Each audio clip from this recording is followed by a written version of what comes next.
No tree, it is said, can grow to heaven unless its roots reach down to hell. That is a quote from Carl Jung. What does that mean? Some time ago, I was down in California, and a good friend of mine took me to the redwood forest. One of them, and the story that I didn't know, it wasn't a story. Someone told me as in a story, but what they said is the way the redwoods have, new redwoods clone is the mother tree clones baby trees, right? And so their roots are kind of shallow, and their seeds their seeds do not grow unless they're exposed to fire. These big marvelous trees, their seed does not start to grow unless it is exposed to fire.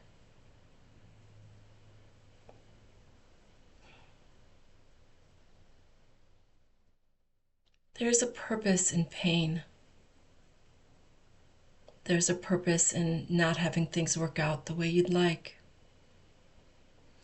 At the time, we may not know why. I don't pretend that it is easy when we're under fire.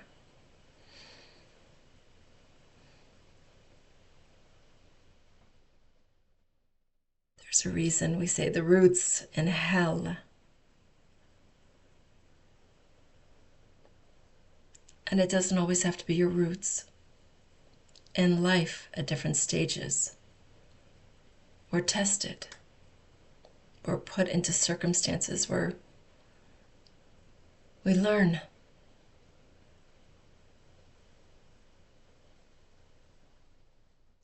What we do with that does matter.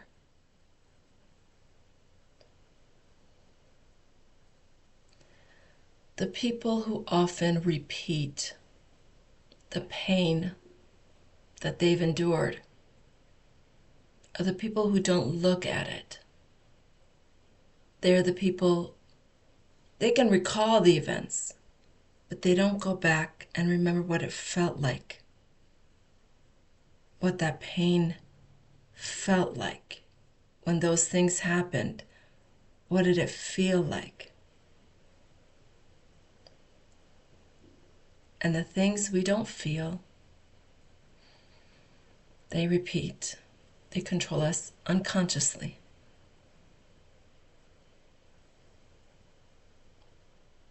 So, having said that, you'll see this week in the YouTube description, I have put up 2 different links where you can either book a therapeutic session, a therapeutic healing session with me live, or a pre-recorded. If you have some questions, you can answer and I will pre-record. So 2 different options. You're welcome to try it out. You do not have to.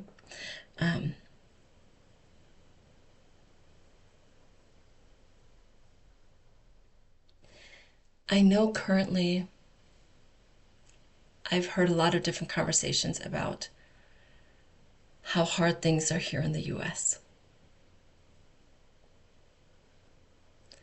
And I'd like to say things are hard everywhere. Things are hard everywhere.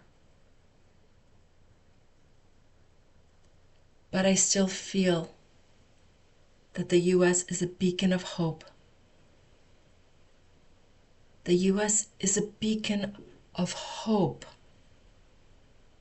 There's a reason that even in these times, people are trying to come here. People are still trying to come here. Those of us who have been here forever forget outside of the US, things might be considerably harder still.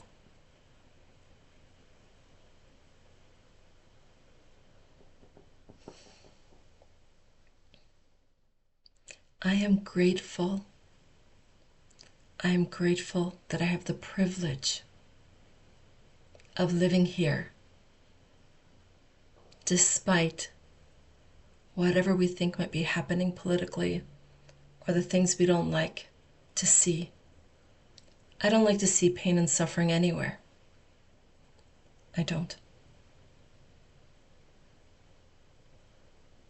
But everyone I know outside of the US that I've spoken to, the messages is still pretty clear. We're still pretty fortunate and lucky. And the nice thing about the US is, regardless of our political views, things change. No one stays indefinitely. That's why it's so slow to make certain changes. It's because as one comes in and one goes out, it changes, right?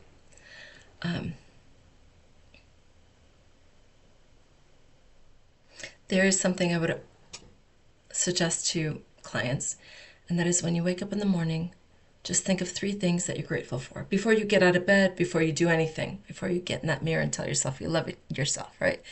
When you wake up, when you come into consciousness, think about 3 things you're grateful for. They don't have to be major, right? I'm grateful I woke up.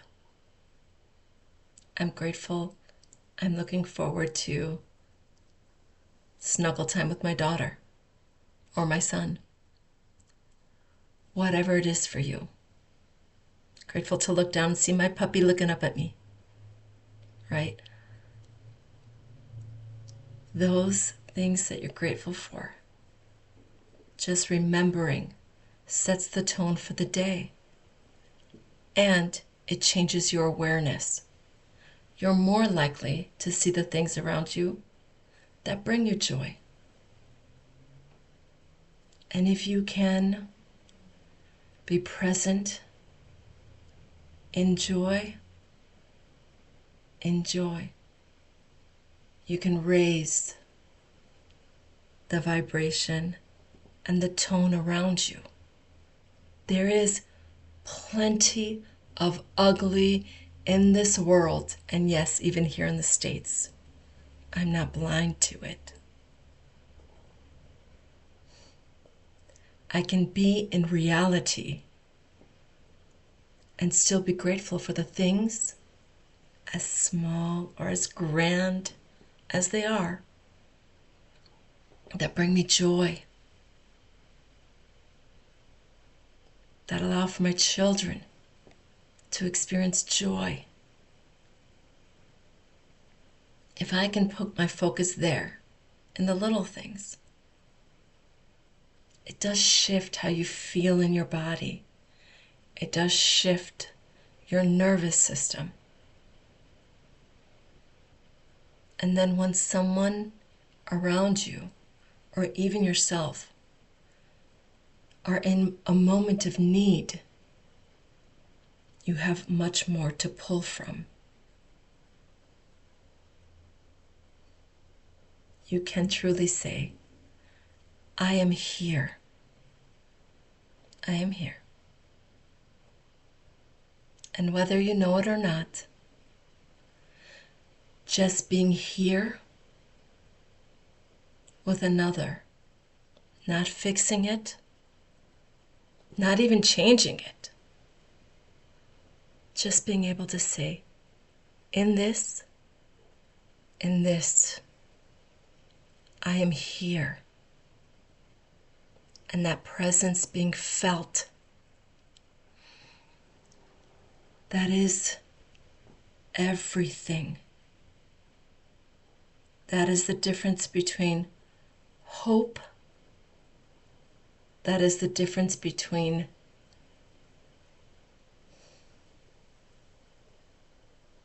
nothing is worth it.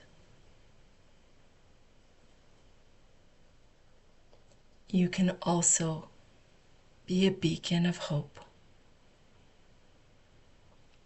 by tending to yourself first, by tending to yourself first, by being in the moment,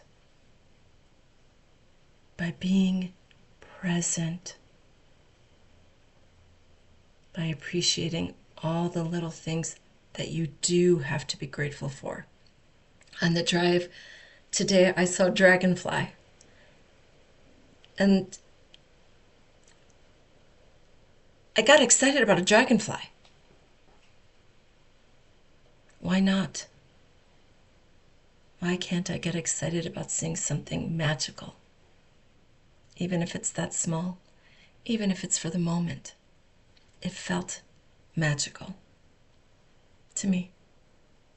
Find the things that feel magical to you and try to focus more on those little things. Anyway, the more you tend to yourself, when the time comes, something comes up, you have it. You have it to do the best possible fix, best possible perspective, because you're coming from a place of alignment, not exhaustion, because you've tended to yourself, because you're at your highest possible vibration. And if someone around you is in need in a moment, you're not swayed by it. You can be present. You can be present in it with them. Again, the point is not, we can't fix anything for any other human. It doesn't exist. It is their path and their journey. They have to find their own solutions. But your presence is enough. If you care, that is felt. It's not in the fixing. It is in the care. It is felt. Younger therapists will often be like, give me tools, what tools do I use, and all this other stuff. And one of the things I say is, there's a million different tools for a million different things, and these are the ones I like. But you have to believe in the tool itself. If the client feels, and they'll feel it, that you don't believe in the tool does not function. It won't work. Your presence, your authenticity is felt. Even in the most unenlightened, the most unaware people, there is this primal part of them that feels when something is genuine and when it is not. Now, some people are more in tune with that than the other, but it is there. So, this week, if you can, before you even get out of bed, think of 3 things. You come up with them that you're grateful for. Start your day there. Work on being present and look for the little things that feel like magic to you. Thank you for spending this time with me. I am here. Take good care.